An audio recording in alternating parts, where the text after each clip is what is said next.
Ladies and gentlemen, welcome to a little bit of a Mermail Atlantean deck profile. I'm going to be honest, I did not think there was going to be a day where I'd be playing this deck again. I haven't played Yu-Gi-Oh! In probably about 4 or 5 years. It's been a really long time since I've played this game, but I saw that this deck got some new support, and I got really excited, and it got me hooked, and it got me back into the game. So I got all of the cards from the new support, built the deck, and I'm really excited to profile it today. So just a couple of precursors before we get into this video. This deck is pretty much a copy-paste clone of some of the stuff I've seen online. This is obviously not an original idea by any stretch of the imagination. And the other thing is, I'm not super great at Yu-Gi-Oh! So I don't want anybody to see this video and think like, you know, this is the craziest deck profile. Nothing like that. I'm actually making this video because I'm getting back into the game and I'm really looking for some input, some kind of constructive criticism on how I can improve not only the deck, but just kind of improve the overall play with the deck. That's the reason for this video. So I'm making this video if you guys have any kind of constructive feedback, if you're like, oh, you should play this, you should try this, or even like talk about some situations that you think you need to be aware of when you're playing this deck. That's kind of the whole point of making this video. But with that all out of the way, I'm very excited to get started with this deck and kind of get back into the ebbs and flows of this game. So I played this deck actually at my very first locals yesterday for the first time in, again, like 4 or 5 years. It's been forever. And I did really, really well with it. I actually got all the way to the finals, and I lost to Centurions, but it was mostly just because I had no idea what that deck was doing. I was kind of thrown into a blender a little bit. I had no idea what was going on. So again, you guys know playing this game, one of the most important things is knowing what you're playing against, what to counter, what to do in certain situations, what are their weaknesses, and that's the stuff that I'm trying to learn right now. So with that being said, let's go ahead and jump into the profile. And then just a little bit of a heads up, my cat is an absolute psychopath, so she's probably going to be making some noise in the background, jumping onto the table while making this video, all that good stuff. So all you cat owners out there know the deal. So to start off, we play 3 copies of the best card in the game, or the best card in the deck. Arguably maybe the best card in the game, who knows, but this card is absolutely fantastic. This is the kind of the spearhead of the engine for the deck. This card has been the best card in the deck for such a long time. We play 3 copies of Dragoons. This card is absolutely broken. I remember this card either went to 1 or got banned. I can't remember which one it was. It was either 1 or banned for a good reason. The fact that this card is not once per turn is absolutely crazy. You have so many different ways of getting it to the graveyard to get your searches off. And now that you have the new support in it, the searches are just amplified because, I mean, you're going to access to cards that you really couldn't search before. So it kind of broadens the amount of things that you're searching. Play 3 copies of the Mermail Abyss Pike. This card is really funny because when I was playing this deck, you really only played 1, if any, of this card because it took up your normal summon, and the searches that you were able to get off of it weren't necessarily all that great. So you kind of like either play this card at 1 or didn't play this card at all. But with the new support and the kind of goal of this deck, this card becomes absolutely amazing. It's a really, really great card now to have in the deck. We played 3 copies of one of the new guys, the Mermail Shadow Squad. This card is super, super, super good. So for you guys that don't know, this card lets you special summon a level 4 lower Atlantean or Mermail card, I believe. And a lot of times you're just special summoning out the pike in order to get your searches off. And it really helps the engine kind of progress more than it was able to before. We played 3 copies of the Abyss Shrine. This card is really, really good as well. Some of the support cards that you play in this deck that are searchable off of this is really, really great. This card is absolutely amazing, and the graveyard effect to be able to banish itself to draw a card as well as send a card for cost to you know, kind of disrupt on your opponent's turn is really great as well. Really amazing card. We play 2 copies of the Deep Sea Diva. I know one of the things I've been noticing online is a lot of people are completely cutting this card out, which I totally understand, because for those of you that play this deck, you know that there's something in the coding of this card where the second you put it on the field, it like auto-generates an Ash into your opponent's hand every single time. But getting to your Neptibus is so important in this deck, and this card's ability to do that is so great. And then the thing now too is, if this card does get disrupted, you have so many other ways of kind of getting into your engine that this card getting ashed isn't the end of the world. Because back in the day, this card got disrupted, it was like GG's, you just offer the handshake, it's over. Play 3 copies of the Deep Sea Minstrel. Being able to look at your opponent's hand is obviously fantastic, but also being able to discard and get cost off of this card is really good too, so it helps kind of spearhead, again, the engine that you're doing. We play 1 copy of the Heavy Infantry. This card is super searchable with the Dragoons and other methods of getting this card to your hand. And it's also very recyclable, so I like to keep this card at 1 just because you have so many ways of kind of getting it back and replaying it, so you don't have to depend on having the 2 or 3 of them. I play 1 copy of Gund. This card is a little bit weird because I tried playing without this card, but I found that every time I took this card out, like, I wanted it in certain situations. Like, it's like the moment I take this card out, I realize how much I miss it every single time. This card just kind of allows you to extend, and the fact that it's discarded period, not just based off of a water monsters effect, is really good too. So like your 1-for-1s, all that type of good stuff will let you get this effect off, which is really great. I play 1 copy of the Armored Shark. This is to work in tandem with the new Xyz monster that we'll get into later. But it also like helps you kind of get your Moulin Glacia plays set up, because for those of you that play this deck, you know how often it is that you get like the Bahamut Shark out, you detach, and you have 4 Waters in grave, and you need that 1 more. And allowing to go into that Xyz monster to get 1 more water into the graveyard to search this card is really great. And then to further plays and get like 2 Toads out on the field, this card really helps out with that too. This card is similar to Gund, where I try to play without this card. I know a lot of people don't play this card in their deck anymore. First off, this is my all-time favorite Yu-Gi-Oh card. I absolutely love Megalo.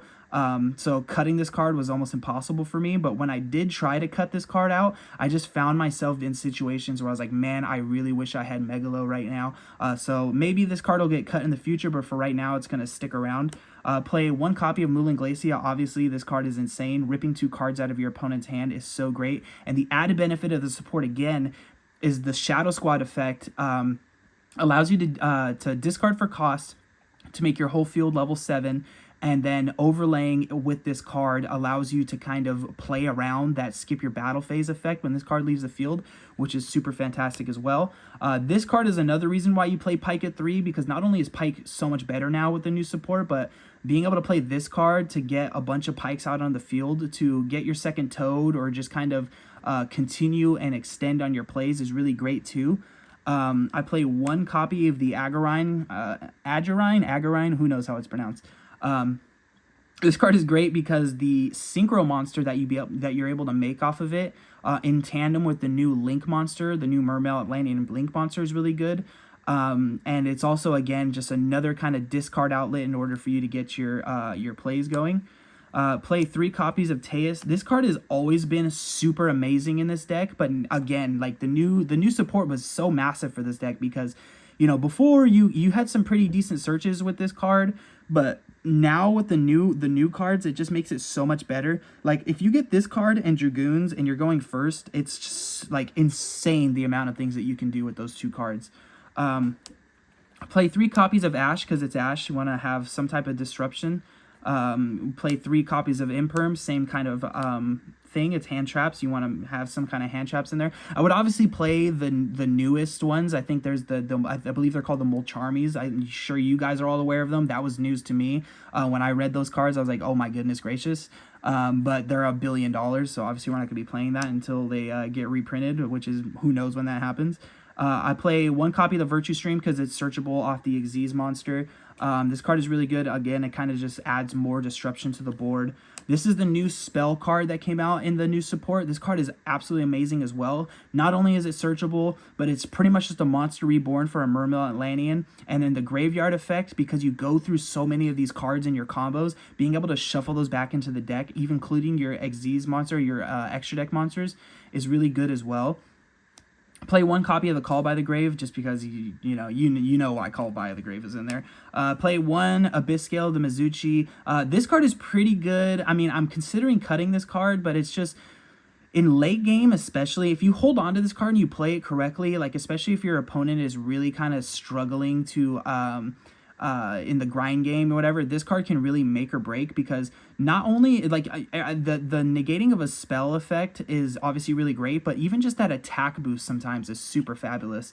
super fabulous. I can't believe I just said that. But we play one copy of 1-for-1. This is obviously for Neptibus. You want to see Neptibus as much as possible. And being able to get Neptibus without using your normal summon is an absolutely amazing part of the deck as well. Let's go ahead and just sloppily scoop these cards up and get into the extra deck. So we play one copy of the new Mermail Atlantean Link Monster, Neptibus. This card allows you to obviously search for the Abyss spell. Is it a spell or trap? I don't know. We're gonna assume it's just spell and trap, but it's 99% of the time to get to the new spell card, but also kind of protects your monsters. This card is really, really good. Might even be like, outside of Toad, this might be like the best card in your extra deck, except for, okay, obviously the new Atlantean rank 7 is really good too, but this card is super, super great. Gets your Shadow Squad on the field for pretty much free, and then allows you to overlay with that Mooling Glacia to get around the skip your battle phase effect. Abyss Glacia is really good. You go into this often in when you're setting up your board, because it kind of allows you to, again, play on your opponent's turn and disrupt them on their opponent's turn. We play one copy of the Abyss Keeper. This card is only necessarily in here because sometimes you get the Coelacanth, I believe it's Coelacanth, in your hand, and you're kind of in just like a wall. And this card, you just want it there for those situations you have them in your hand, because being able to make this and go into that and then get the pikes on the field for this, that, and the other can turn like a brick hand into a pretty good hand, depending. It's a very situational card, but it's in there for when you need it. Play two copies of Toad. Toad is obviously Toad. This card is insane. It's such a good card. I think the part that gets slept on is that the setting of the whatever card you negate to your side of the field is so clutch sometimes. Just that in itself, outside of just the negates. Play one copy of the Lavertu Dragon. Once you resolve this guy right here, going into this card to be able to search the trap is really great. And then most of the time you're just going to link this off into something else, but you search the trap and you can recycle a water monster. A lot of times it's going to be that heavy infantry that we play one of. We play two copies of Bahamut Shark. This is pretty much just for Toad. Really great card, and then you can just overlay him into this. Play one copy of Abyss Dweller, because when the matchup calls for it, this card is really, really great to have. And then also with the Armored Shark, sending this card to the grave to special summon to level 4 is really great as well, to kind of get your second Toad on the board. We play one copy of the Xyz Armored Fortress. This is the card I was talking about earlier. It really helps you set up your graveyard for Mooling Glacia, as well as get that Armored Shark, just because sometimes even just getting the Armored Shark to your hand in order to discard a water, because sometimes you'll have like a card in your hand and you're like, man, I really need a water to discard off this effect. This thing, be able to search that water to your hand to discard, is really great as well. We play one copy of Mermail Abyss Gaios. This card has been the OG in the deck for a really long time. The skill drain effect is really great, but man, I'll tell you right here, right now, the level 5 or higher monsters cannot attack is such a great effect as well, because oftentimes you only have ranks and links on the field. And your opponent, for the most part, might have only level cards, and they're like, oh, attack, and you're like, oh, no, you can't attack, buddy. Sorry about that. See, there's my cat going in the bag. I already told you this is going to happen. We play one copy of Poseidra. This is the new rank 7 card. This card is absolutely insane, dude. This card, when I read this card, this was actually the card that made me go, oh my god, I got to get back into the game. Because I read the effect, and I was like, man, you can just extend like crazy with this card. Not only is the when it gets sent to the graveyard, you discard for cost, and then you special summon the 3 level 3s, but also the bounce effect, to be able to non-target bounce 3 cards back to the hand, is so insane. That's such a good effect. I play one copy of Trishula. This is the one card where I'm like, man, I probably should play something else, and I'm sure there's a much better card. That's, again, one of the reasons I'm making this video, is for suggestions, but it's Trishula, man. I feel like Trishula is like, it's like another one of my just favorite cards in the deck. So I like to have it there. And it's pretty easy to make off the Poseidra effect as well, because you can get the Minstrel and then 2 other level 3s and make this. And then we play the one copy of the Ice Jade card. So yeah, that is the deck. I really, really like the way that it's playing right now. I obviously have a lot more playing that I have to do with it to kind of master it to the point that I would like to be at. But just for right now, just the current way that it is right now, is just a whole lot of fun. And so I'm happy to be back into the game. I'm happy that this deck is playable again. It's more than playable. It's actually doing really, really well right now, which is fantastic. Let's get this centered. I'm OCD about that type of stuff. But yeah, again, so I'm happy to be back in the game. Any feedback, any suggestions, anything you guys think you should be aware of with this deck, please feel free to leave it down in the comments. But yeah, I hope you guys did enjoy this. The plan for this channel, honestly, is just to kind of post random updates on not only this deck, but just, who knows, maybe we'll do some pack openings, maybe we'll do some cool stuff. At my locals, I was even thinking about bringing the camera along and recording some games and whatnot, so who knows what's going to be happening. But I hope you guys did enjoy this. Again, please leave feedback, all that good stuff, what you guys, some input, what you guys would do, what you guys would add, what you guys would, you get the gist of it. So again, thank you guys for watching, and peace.